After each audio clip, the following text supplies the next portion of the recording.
అత్త నాకు 100 రూపాయలు ఇవ్వత్తా, ఫ్రెండ్స్ తో బయటకు పోవాలా. 100 రూపాయలు కావాలా నాన్న? అవునత్త. మూసుకొని కూరగాయలు తరుగు. 100 రూపాయలు కావాలంట. 100 రూపాయలు. ఏందో మా అత్త 100 రూపాయలు కానీ ఏదో. ఏరా మిడిగుడ్లు వేసుకొని చూస్తున్నావు? ఏం లేదత్త. మా మా నాకు జ్యూస్ తాగాలనుంది మా. అవునా నాన్న?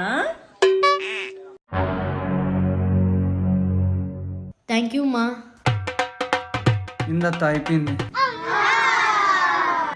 హే జ్యూస్ ఏంది ఏడిపెట్టినాడు? ఉండు జ్యూస్ తాగి ఏడిపిస్తా.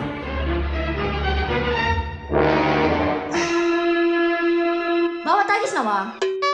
బావా నిజంగానే తాగినావా? అది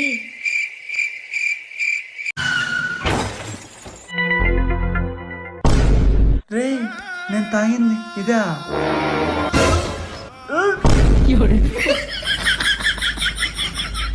ప్లీజ్ సబ్స్క్రైబ్ చేయండి.